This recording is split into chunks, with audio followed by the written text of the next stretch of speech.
We're back for another episode of the Capes and Tights podcast. I'm your host, Justin Soderberg. We are joined today by Paul Eaton, owner-operator of Galactic Comics and Collectibles in Bangor, Maine, my LCS, and the cover artist for our collaboration effort on the 7 Years in Darkness, #1 by Joseph Schmalke, Bob Tkacik, the artist for this cover, as well as joining by Paul Eaton of Galactic Comics and Collectibles here today on the podcast to talk the exclusive variant cover for Galactic Comics and Capes and Tights, as well as other things in the comic book world, Teenage Mutant Ninja Turtles, variant covers, a bunch of other shit too. So check us out on capesandtights.com for all of your podcast needs, as well as written pieces, as well as other news and information, capesandtights.com.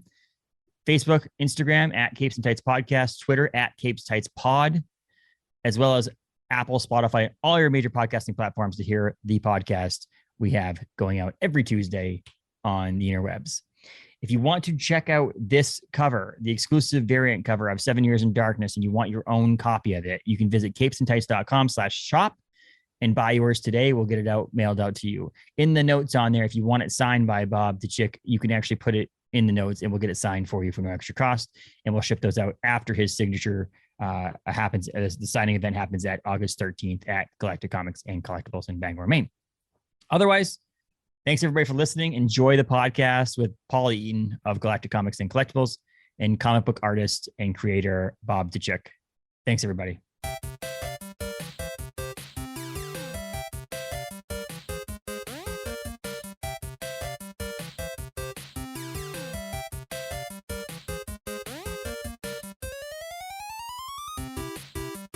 Gentlemen, welcome to the podcast. How are you guys? Melson. Good. Awesome. So we don't do very many three people on at the same time. Paul uses actually both of you guys have actually been on before, but this is the first time we've done three people. So if you talk over each other, it is what it is. We're not this like I call myself the little podcast that could.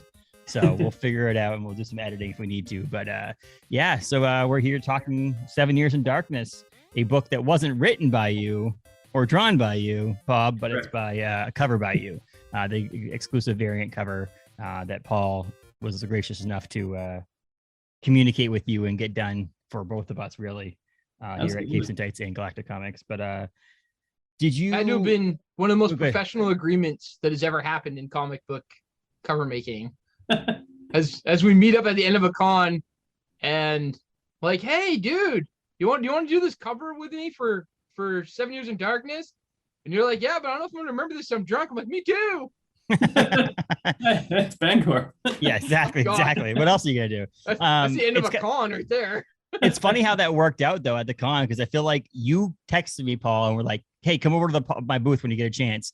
And then we had a quick conversations about doing it. And I'm like, yeah, let's go into it together, so on and so forth. And then Schmalke came to us and was like, oh, we have a black and white variant we could just do if you needed to do it quickly and cheap or whatever. And then Paul's like, well, maybe we can get Bob to do it. And then like it just went from like, let's maybe do this like at the end of the convention. We're like, okay, we're doing this, by the way, so let's figure this out. It was all on a Sunday, like all decisions made. Just Joe comes by me and is like, I gotta talk to you. And then by the end of con, we're like, all right, we're doing our first exclusive cover, and Bob's the artist.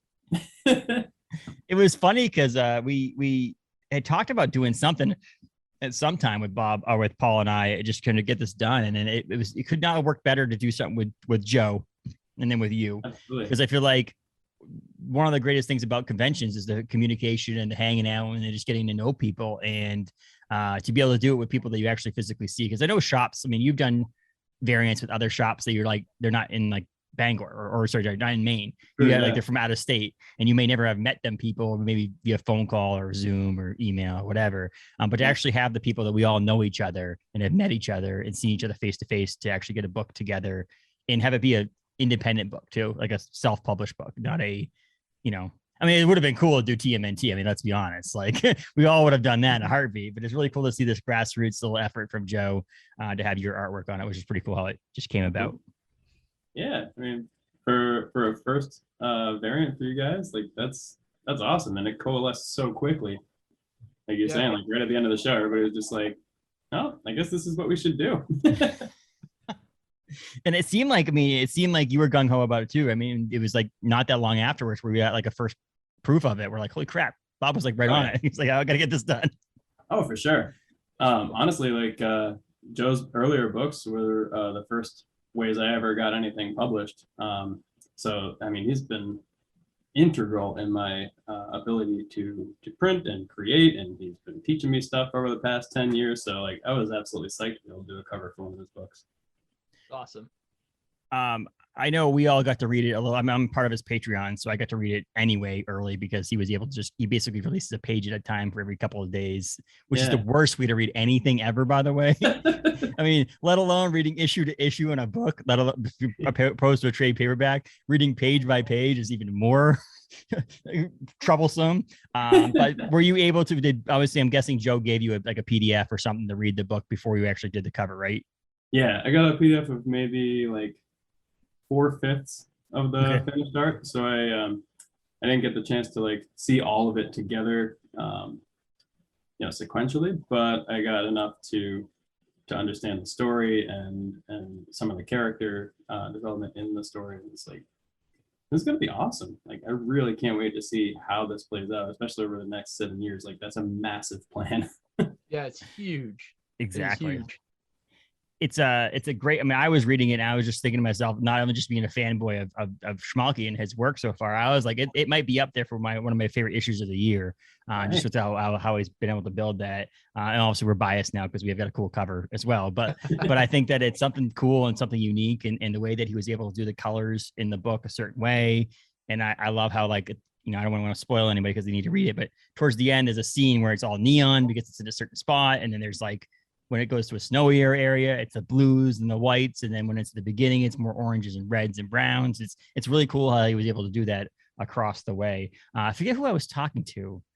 There was someone I was talking to about, Steve Marta was on last week on the podcast. And we were talking about how Joe is just crazy, like absolutely insane. Because even his ash can was printed in a way that was only specifically like it was a guy in New Hampshire, upstate New Hampshire, that printed it a certain way at a certain press that only he can do in the area. And I'm like, and that's his ash can. I can't wait to see what the actual book comes out, what it's going to be like, because he's just insane. And to see that to partner with Joe in the first book for Galactic was awesome. So, I mean, Paul, how excited are you about this cover? Oh, I'm stoked, man. Like, that was a dream. I don't even know how long now.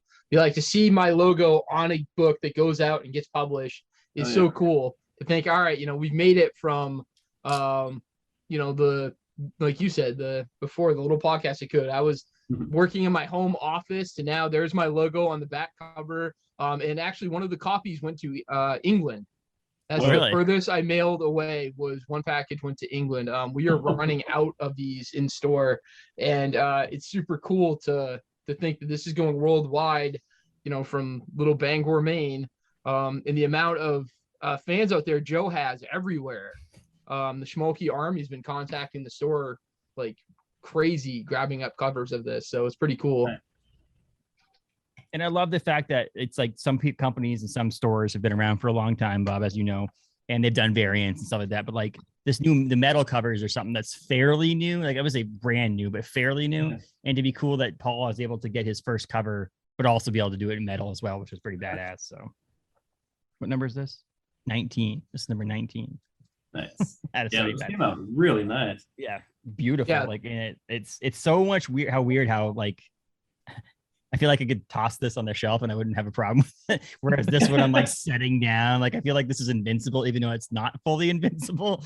I do think that they need to create from like BCW or someone comic book bags and boards that are made for metal variants. Because I do feel like handling this too much, the bottom corner is going to poke through the bag. I wonder if those what are they, like the Mylar bags that have that like thicker plastic would work better, but I haven't been able to order those for ages. Like like that. Those guys, if that would hold up better to those metal covers. This came from Midtown Comics, so they probably can get anything. Yeah, they can probably have anything they want. When you're a little one guy shop in Bangor, Maine, they're like, yeah, you're out of luck. Off with you now. It's it's funny. I guess this is funny when you buy a book of any value from them, they send it to you in this. I just bought the Something's Killing the Children #3. It came in a bag and board and in this. And it's like they got to show there a little bit. They just bought a book that's worth a little bit of money. They got to show you a little love to that. Not going to send it to me in a plastic top loader, but they're going to give it to me in a little Mylar bag. Yeah, those metals are sharp. It's yeah, dude, it's insane. And like I said, is they're not invincible either because they can scratch fairly easily. That's the problem I think that we have. Yeah, you gotta be careful of that. And then my hands are always traditionally greasy. So like fingerprints are going to show up on this. So it's like for me to take this out right now would be stupid because it's just going to be grease fingerprints, and then going to clean it's probably going to abrase the cover of it. So I'm not going to do that to that right now. But it's cool. I mean, I think people there's a metal variant group of people, if that makes any sense. Like I'm part of Ben Bishop's Bishart Kids Club, and there's like this tiny group of people that's like all they buy is the variants that are metal covers. So it's fascinating to me, but I can't afford to. Can you imagine just all you bought was metal variant covers? You have a super limited availability of a collection too. Like you and I doing Scotty Young's. I don't think there's been a Scotty Young metal cover yet. Probably being the key word, but but I mean they're like minimum $50 for a cover. Yeah. Like you can't get anything cheaper than that. A lot of them are more than that. I mean, it's just fascinating to see that. It's cool. I think it's awesome as a collector's item. Like I definitely think that I wouldn't want to read a metal cover variant. I feel like I'd stab my chest like I'm laying down in bed trying to read it or something. Oh, for sure. I'm gonna read these printer error ones that this promo copy is what I'm actually gonna read. The promo ones we ended up with due to a mild printer error, but there aren't tons of those. So we have the regular covers are serial numbered to 75, and then the metal covers are serial numbered to 25, and then there's a handful of promo covers that are going to go out here and there due to the printer flaw in the first run. Really, I mean, so far, I mean, I feel like I took one to read, and that's never going to leave my house. I sent one to Adam, who's a co-host of the podcast, who's taking a little bit of a break right now because he has a new job. And Paul, I'm sure guessing you're reading one, stuff like that. Like they're really not like, they're not in the circulation. And No, they're not not at like, all. and it's not like these are the ones that you're going to want because it does have a tear on the back of the cover. So it's not like they're more valuable. It's not like it's a shift in the printing colors or something like that. There's literally a tear on the back cover. So you don't want these. But limited to 100 was cool too. I mean, most stores are 250, 500, 300. Yeah. Limited to 100 was badass too. I love that. I thought that was a good way to start. With the first ever, I didn't know how fast they were going to move. And being a small shop, we're up to pulling for our pull list, our subscribed customers. We have 50 a week now that we pull for, and the majority of them did get a cover. So I thought it'd be cool to do exclusives. I used to collect sports cards, and I don't know, seeing that little serial number there, always like, oh, I gotta have one, right? It creates that like must-have feel. So I said, all right, I want everyone of mine to be serial numbered, and I don't want there to be tons and tons of them out there in the world. So this is the most limited cover, Joe said, of all of the 7 Years of Darkness. So kind of cool to know that we've got the shortest run of anything. Yeah. I mean, it doesn't help Bob over here try to sell these comic books because I mean, you'd like to be able to give him a bunch of them to sell, but like, limited number. Well, I think to be a part of it. But in the same sense, I could see like variant covers, store exclusives are a risk as well as Paul is setting up an online store currently, and so taking the risk on doing a store exclusive variant and not having the online presence to actually be able to sell them online easily is a risk. So it's nice that he only did 100 because you imagine if he did 500, couldn't sell them. There's a possibility he never partners with you again, Bob, because it's not because of you, but because that book didn't sell, and it might be a multiple number of equations. He's like, okay, the book with Bob didn't sell. He's just trying to push off to the fault to you. He wouldn't do that. I'm just saying, like, it's possible that could get in someone's mind. And so doing 100 and be able to move them and have them be exclusive, there's no reason why I don't think that Galactic or Capes and Tights would ever not do a variant anytime soon without asking you first, because I mean, I think it's just people love the cover, and it's a great relationship between us, and I think that doing 100 was perfect. Honestly, 100 done, quick, easy. 25 medals, 75 regulars, done. Definitely right, Paul? Done. Sell out of the store. We were almost sold out. Technically, wouldn't that consider if you had 100 left, they're almost sold out because there's like 4,000 copies of the other one around, so 100 is not that much. But yeah, how did this design come about? I had just a couple of roughs that I sent to Joe for approval before sending them over to Paul, and I just like the idea of, well, again, I don't want to ruin anything from the story, but when the main character wakes up after being transferred, we'll say, and that first view that they wake up to was just so startling and grounding at the same time that I kind of wanted to go with something like that. And I don't know, it was a lot of fun playing with like the little glow around the character and trying to make something that would also transfer well to a metal cover. Because I've done one other metal cover before, but it came out kind of dark. There was a lot going on the cover, so I think that might be kind of what happened. So I figured going for like a little bit more of a simple and more like a painting. I feel like really minimal color palette helped to make it actually pop on the metal. I think you nailed it, man. Yeah, I think so too. I mean, you have one up there behind you, Paul. You don't have to get it. You can just leave it there if you want. But like the idea behind the base cover too, I love how this is like almost a similarity to the base cover too, where there's the same, like there's a red in the background, reddish orange in the background, and a simple silhouette on the main cover A. That this is a variant of that, but not so far that some of the other ones that are out there. All the covers have been great for this book. I really haven't seen one where I'm like, oh my gosh, who did that?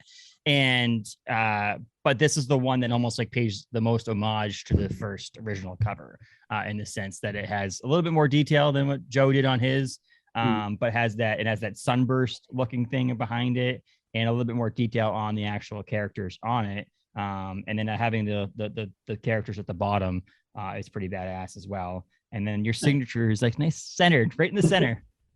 So everybody knows that Bob did this cover. The beam right behind him is comprised of 72 different beams, so it's one for each family in the story. That's awesome. I did not know that. That's sick, dude. Thanks. And I tried to get their little sigils down at the bottom, but it might print out a little small. So I think it shows up nice, and on the metal it comes through and shines a little bit on each one of the dark characters there. Nice. I think it's sick. Yeah. That's you actually haven't seen a metal in person yet. No. Nope. You'll be up this weekend, right? Yes. Yeah. Yes. The 13th Saturday.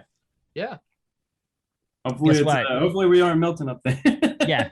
Well, the Bob, good news is we have double air conditioners in the store now, so it would be nice and cool in here. It's usually comfortable in the shop, I would say. I mean, I don't know how it was this weekend, but it was usually comfortable when I hang out in the shop. It was good here. It was nice because it was miserable out this weekend. And I actually worked Saturday most of the day in the store. And when I went back outside, I was like, oh, God, why don't I just stay here? Like, this is so much better. That's true. Well, we did that. We're only supposed to have one air conditioner because my landlord pays the electricity. And so he's like, you're allowed to have one air conditioner in the windows. And so it's like, okay, whatever. We have this big living room area, kitchen, and that just pumping at 60 degrees on the air conditioning. My apartment never usually gets below 85 on like a 95 today. Even at like 60 degrees, high, cool air conditioning, it still does not get it down. Can't touch and it. So I said, screw this weekend. I'm like, I don't care if I get in trouble or whatever. I had a old air conditioner in the garage that I threw in another window. And I was like, I'm from Saturday morning until Sunday night, I am running full 2 air conditioners in the house. And it got to 73 yesterday and it was so pumped. I was like, this is amazing. I love this. And then I'm like, my son's scared to hell of the old one because it makes all those noises, like rattles and shakes and all that. No, you won't even go in the bedroom now. He like stands at the doorway and he's like, it's not on, but I know that thing does something weird.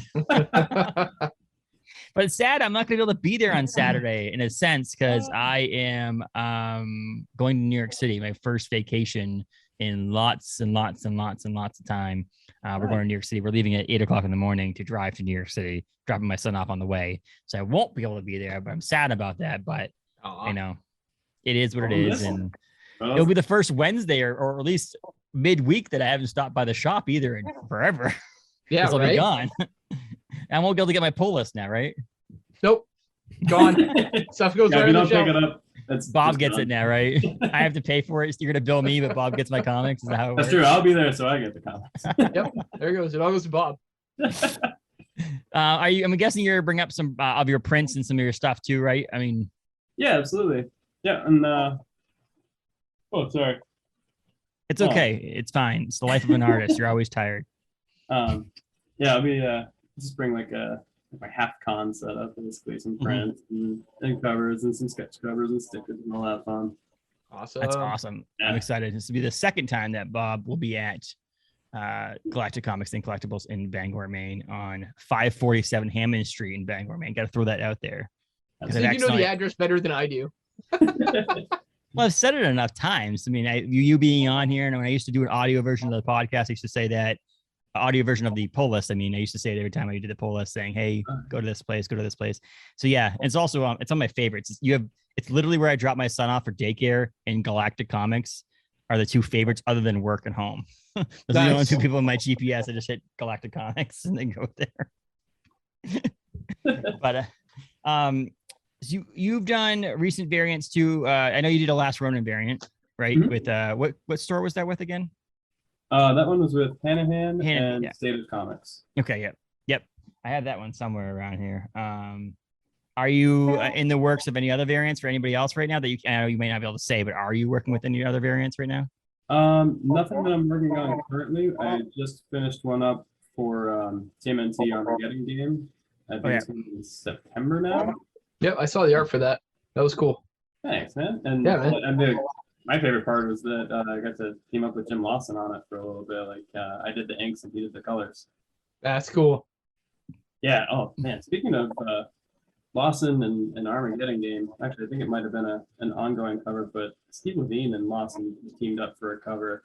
I think it was the ongoing TMNT, but it was like a rooftop shot of like Northampton, Massachusetts.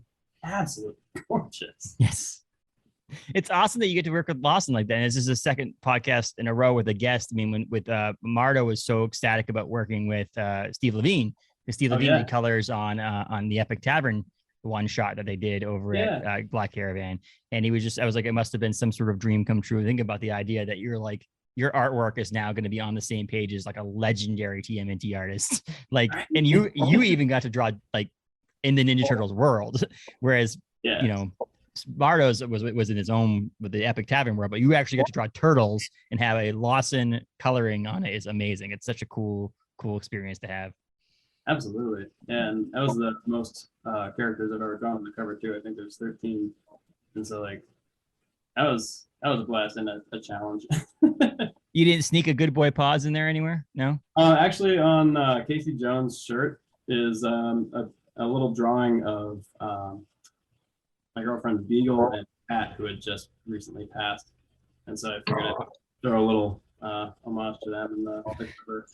But interestingly enough, I actually I have Steve Levine has agreed to color the memory segments for Good Boy Pod because I didn't do anything stylistically to break up, like past and present. Yeah. And thinking back, I should have just been like, oh, the past could have just been like pencil sketches, and it would have been 1,000 times easier. But for some reason, I did every single thing the exact same way, except for the borders. And so I'm like, well, Melissa's doing the coloring for everything else, and she hasn't gotten to the memory parts yet. Maybe if I get a different colorist, it'll read right. This is clearly a different time. So Steve Levine is going to do like 9 pages of coloring in Good Boy Pause now. That's sick, dude. It's such a cool thing. And I think that's one of those things, even with obviously this benefits Paul a lot having a variant cover because obviously it's an exclusive thing for his shop. But I just still think that I love to relate it to the industry that I work in mainly, and that's the beer industry, where there's like this collaborative effort between breweries and people. And like, it's a weird thing, but it doesn't happen anymore. But like, say you live next to an artist and you needed pencils because your pencils, you're like, oh my God, my pencils, I don't know what happened to them. You probably go next door and an artist would be like, here's some pencils to use. And this idea that like you get to work with like historically, classically amazing artists. And it's not like you have to like convince them. It's not like you're over there writing this huge letter saying, I really need you to do this. It's probably a conversation that happened that was like, yeah, I could do color. Yeah, let's do that. Let's make it happen. And like, it just happens.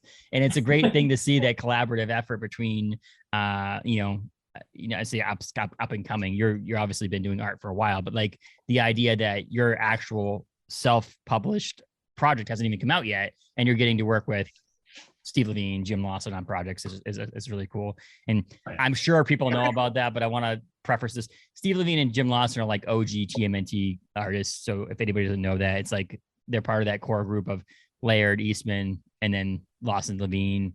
Those are like old school TMNT people. If anybody doesn't know that, they should if they listen to this podcast. But you never know. They were the first people to ever draw and color the Turtles outside of them, right? Outside of Eastman and Laird. Was then went Lawson and Levine, which is pretty sick. I think. Yeah. I think I heard somewhere that like the personality for Michelangelo was based off of Steve Levine. Yeah. I've met Steve several times. I'd say that sounds right. Yeah, it's funny. I think actually last week Steve Mardo said the same thing. He was saying that it was based off of them as well. I speaking of that, Turtles, I just watched the Netflix animated movie based off of a continuation of the series they had on there. Was it The Rise of the TMNT? Oh, I know. Yeah, it was pretty good. It was pretty good. I liked it. I mean, I think it's pretty cool. I'm looking forward to Seth Rogen's producing a upcoming movie, and I've heard he's going to use actual teenagers for the Turtles. It'll be the first time they're going to use actual teenagers to voice the Turtles because they are teenagers and they should probably use teenagers as them. And I guess Eastman said that he like loves that idea. That he loves the fact behind it because it's like they are teenagers. Let's use teenage voices to use them. Like that's a badass. It's unbelievable they can do it that way, which is pretty exciting. And it's coming out next year, next October, next September, next August. Nice. It's coming out. It's an animated. It's gonna have a lot of visualization similar to Spider-Verse, I guess, Into the Spider-Verse. Oh, okay, cool. Which is pretty cool. Some of that artwork like that. I'm like, honestly, if they made every animated movie that looked like Into the Spider-Verse, I'd be all set about that. Like, yeah. But that's coming out next year. I was like, super excited about that on the TMNT side of things. But I mean, I'm just ecstatic to work with you, Bob. What's the update with Good Boy Paws? Any more updates on that other than the Steve Levine part? That's the latest update. Right now, I'm just waiting to get colored pages back, and then we drop the bubbles in and get it to the printer. And then obviously you're giving it to your backers, your Kickstarter backers first. But are you also going to put it in some shops too, or are you just doing it through those people right now? Oh yeah, I mean the Kickstarter was for I think 1,000 copies, including the variant covers. So. I'm just gonna make sure that the Kickstarter backers get everything first, and then start kind of spiraling out from my home and hitting every shop that I can, and bringing them to every convention I go to, and kind of seeing what happens from there. See if people dig it. If they do, then we'll make more. Yeah, I mean, this is issue 1, right? So you're looking to do multiple issues now, or is it going to be this is just a one shot? I've got the plans for 15 issues, so 3 different arcs, and I mean the first 5 are written and laid out, and then this is going to be the first one that's actually just ready to go. Again, kind of hoping to shop it around a little bit, maybe see if somebody wants to pick it up, publishing house wise or whatnot, because I don't know diddly squat about distribution. This will be my first time shipping anything in a large scale other than like 5 or 6 commissions at a time, like going to the post office with just stacks and stacks of big boxes. So this will be an interesting process. They'll love you at the post office. Don't worry. You walk in there with all that, they'll love you. You're like, yeah, again. For some reason, they're the most crotchety people in the world when you're paying. You're like, you have a job because I'm shipping shit right now. If I stopped shipping anything, you wouldn't have a job. Like when I give my postal lady a box to send out from eBay or whatever, she's always like, I guess I'll take it. I'm like, what else do you do? Your job is to pick up packages and move them other places. Like, I don't you want me to drive to the post office right now and drop it off? I don't understand this. Like she's like, it's a comic book mailer too. It's not even like I'm trying to mail a TV. It's like this little thing. And I have to specifically write on a sticky note and put it on my front porch. Please take this UPS or USPS. Like I have to specifically say that. If I don't and I just leave it there, she just throws the packages on top of it. That sounds right. So going into the post office and giving them packages again, it feels like oh my gosh, you got me to do some work. I'm like, again, you wouldn't have a job if it wasn't for me mailing packages. So stop giving me shit. Right? Nobody wants to be at the post office, but no. The sooner we get through it, the sooner we can all get out of here. It's one of the least things you want to pay for in the first place is paying for shipping because it's just annoying. I had to mail a package to my brother for his birthday, and I was like, it cost me $14. I'm like, God damn it. I think the gift inside was $10. I mean, Paul has a fun story about like trying to ship a what was it? That large thing you sold on what? God, the whatnot? TIE Fighter. So the Star Wars Black Series TIE Fighter, which if you've never seen one of these in person, is pretty much the size of a table. It's like I can't remember what the wingspan was. They're huge, and apparently once you snap them together, I mean, I watched countless YouTube videos, but once those wings go in, they don't really come out again. Like I got one wing out, couldn't get the other one. I tried and tried.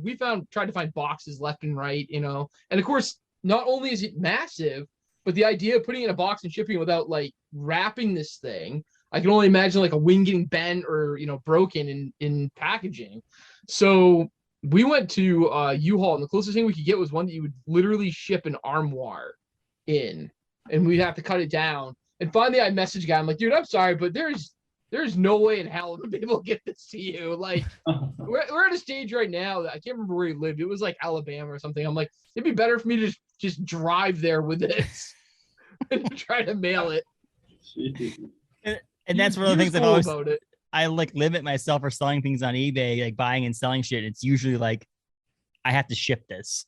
So if I have to ship this, it's gonna be a pain in the ass to ship it. I'm like, okay, cool. I'll either keep it, I'll find someone locally to sell it to or whatever. But like comic books, movies, baseball cards, whatever it may be, that's okay for me to sell on eBay. But if I sell anything else that actually takes effort to find a box to put it in, I'm not going to sell. Well, it's funny too, because I used it as like a promo piece for our Whatnot auction. Like, oh, there's a huge TIE Fighter. And like the instant the auction opened, it's like TIE Fighter sold. And I'm like, shit. Like, I didn't think anyone's actually going to buy that thing. I mean, it's just fun. That's the kind of fun things, to trying to find the obscure size things to ship. But with comic books, very easy to sell comic books and ship comic books. And I'm guessing all your rewards things are not very small, very big either. If there's any of the rewards that go with it, stickers. No, or like the biggest thing is like a pack of 11 by 17 prints, and that won't be too hard to ship. No, especially because I mean, if you do it media mail. Oh, exactly. I love. I get my everything is media. Well, it's funny. I get my Bishart Kids Club box, and it's always shipped media mail, and I'm just like, there's like a koozie in there. I'm like, this is not qualifying for media mail. There's one piece in there that qualifies for media mail, so he sends the entire thing media mail. Absolutely. I'm always amazed seeing the pictures of Ben out with the post office, like the USPS driver, like shoving all these into a truck for him. I'm like, damn, you must have the most patient like mailman on earth, because like you said earlier, like most of them are not. They don't want to put up with this kind of crap. No. There he is, like all of these boxes and crammed into the back of the truck. He probably kicks him one on the side. He's like, listen, dude, if you load up all these boxes, I'll make you an honorary bitch kid. Yes, like, exactly. That's a good deal. Yeah, well, think about it. If he just gives you one issue of a book that he can sign and you could throw it up on eBay, he's going to get a bonus off of it. So like, it's not right. Like. That's where I need to get famous enough and well enough known that all I gotta do is sign something like, here's $100 bill. There you go. Yeah, exactly. Enjoy, like, hey, that's I made it someplace. Well, that's the funny thing I was thinking about. Like when Kevin Smith's podcast, he usually does it live at the Scum and Villainy Cantina, which is like a pseudo knockoff cantina of Star Wars. He can't call it a Star Wars bar because doesn't want to get sued, this guy. But they do it like at the bar, and people could come in, and they said, if you go to our show and you pay for a ticket, you're allowed to bring an item, put it on the bar, and during this show, when they're talking on the podcast, he'll sign it and so on. He goes, people are stupid if they don't bring anything, even if they don't want to keep it. Like it's easily, he goes, my little signature on that on a pop vinyl. I have this Kevin Smith director pop vinyl. They're just a box of this with a signature on it. I could sell it on eBay for $50. Like, why wouldn't you? He's like, I almost want to take things like and have a pseudo eBay account and sell my shit on eBay. Like, I don't understand why you wouldn't do that. I said, yeah, maybe we get to the size, we do a live stream podcast and we'll have Bob there signing things and they'll be able to sell those for profits somewhere. I love the idea of success inception to the point where you're bootlegging your own stuff. Yeah, see? There you go. That'd be amazing. Having your that's what I aspire to. Well, I feel like there's been times in history where people have talked about like not artists, but like authors and things like that don't even sign their own books. That like there's someone in an office somewhere, like when you buy an autograph version of it, that just like it's like signing, and hypothetically, it technically is his signature, because if that's the only signature that goes out, and technically, I mean, it's not signed by him, but like it was this weird thing about someone saying that like there was like 50% of the books out that is signed by some sort of intern. They weren't even signed by him, and I'm like, that sucks. Like I can't do that. It's really messed up. How hard is it to is. read your name? Well, They do that with sports guys too. So like a friend of mine wrote to, we both had the same favorite goaltender, and he wrote to him a letter about how he was trying to get like signed stuff to show he's a teacher trying to show, you know, his kids this stuff, and they sent him back an 8x10. Patrick Waugh did, but it was from his like front office people, because he owns a team as well. So my buddy's like, dude, check it out. Yeah. And I'm like, dude, you don't know that that's actually signed by him, though. That could have been like, you know, the secretary just, yeah, okay, off it goes now, you know?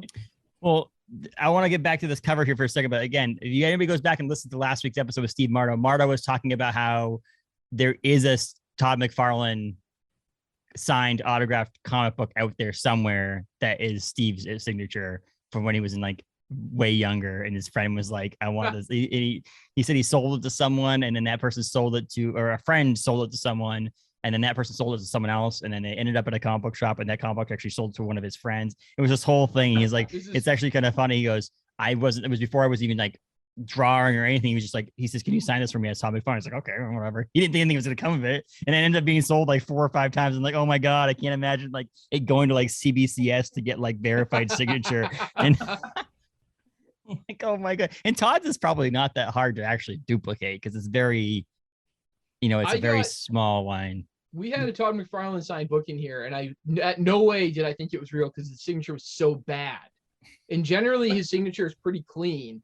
And I had to research to find out that it was real, because he sat down and signed like 3,000 covers at the same time. And I bet I had like issue number like 2,874 in the lot, where he was just like there's a T and a D, and get this the hell out in front of me. Like, gone. Yeah. Like, oh, that's real.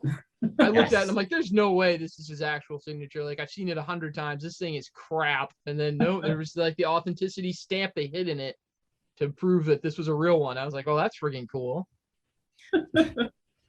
So we are not, I mean, you can get your authorized actual signature from Bob at Galactic Comics and Collectibles on Saturday, August 13th. I will not be signing Bob's name on things. No. But Paul, you have only a few. Yeah, only a few. That's where he makes his money. That's how he pays his rent there, Bob. Did you know that? Only a few metal variants left, right? Yeah, I think there's I think we might have 5 left in inventory. So that's now getting to the point where it's very, very exclusive on those, and very scarce. And then you have a few copies, obviously, of the base variant. I hate to say it, like it's with the metal variant in the standard, but it's not the standard cover; it's the standard variant cover. The standard variant, we have. I think we're under 50 on. So we're getting down there. Yeah, absolutely. And Bob said he was doing some prints, so we'll have some signed prints, and Bob been doing those.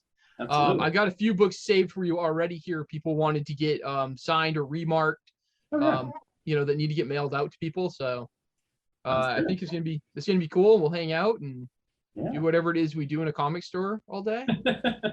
Stay cool and draw on things.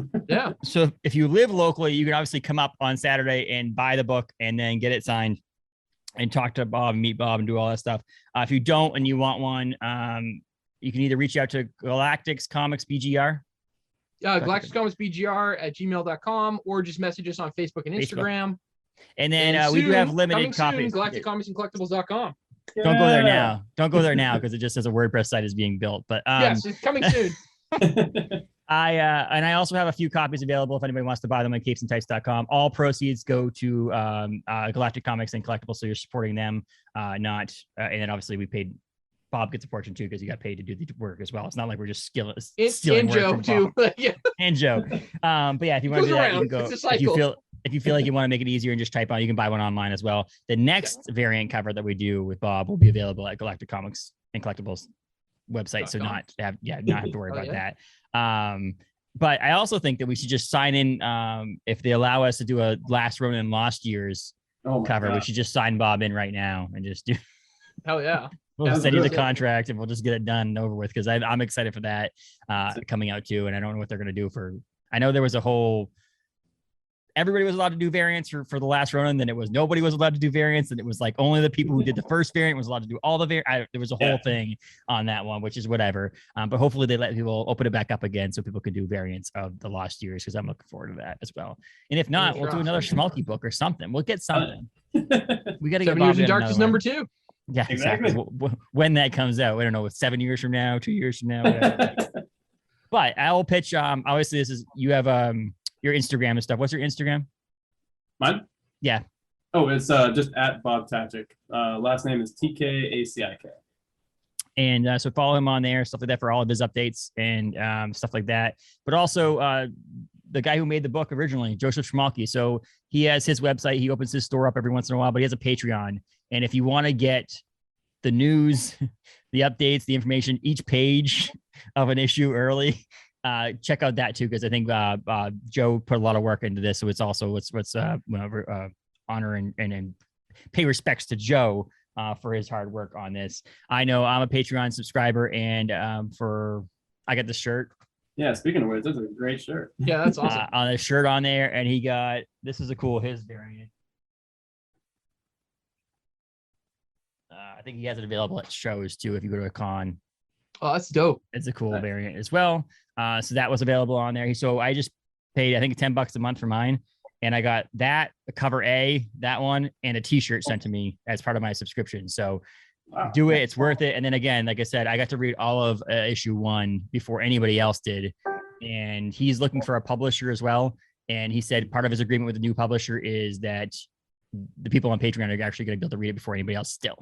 And so if you sign up for that, it's pretty cool to get that as well, because it's an unbelievable book. The artwork on the cover by Bob is amazing, but the interior of the book is worth the second purchase of it, meaning that, like, buy it for the cover, but also read the entire issue, because it's an unbelievable book by Joseph Schmalky there.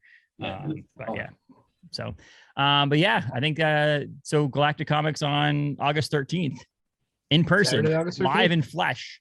Hello.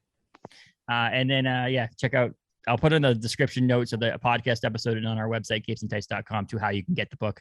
If you're not in the Bangor area, we want us to mail it to you, because it works out well with Bob being there. If you want it signed, Bob can sign it on Saturday, and we'll get it out to you as soon as after he's done signing it. So get your wrist ready, buddy. You got to get that. Don't injure yourself skateboarding between now and Saturday. We do not want. Right, I got another wrist. Okay, exactly. That'd be even more limited. 100 copies, and this was signed by his other non-dominant wrist. Like, this is it.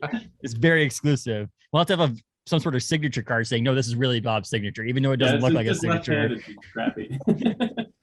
And I think I'm trying to get CGC to give me the ability to be a witness. I applied for it. So maybe next time you're up there, we do stuff, we can actually have people witness and have it signed up to be signature series. That would be cool. Yeah. Or for Weekend of the Wicked. Yeah, and that's the thing. So like I said, that was the benefit, was like doing it at Paul's shop, but also doing Weekend of the Wicked or the main comic and Toy Con, being able to do, like, have the idea of, like, going to each table and be like, okay, hour at Bob's table, hour at Joe's table, hour at Ben's table, and we just sit there and witness. And so that, like, you have to come during that time to get it witnessed or whatever. Would be pretty cool. But something to get it in behind plastic. Yeah, would be great. Oh, can you see my spawn? Oh yeah. I got this last time Bob was at Galactic Comics and Collectibles. It's hard to see. Oh yeah. The old dog spawn. Look at that. And I didn't realize until after I bought it and got home, I realized that you had shaded in the paw and spawn, which is amazing. It's awesome. This is a sample of what you could look at or get at, not this one, because this is mine, but. And we do have a bunch of different blank options in the store. So swing in Saturday and get some cool art done by Bob. Are your last thing, are your commissions still open for Granite Con?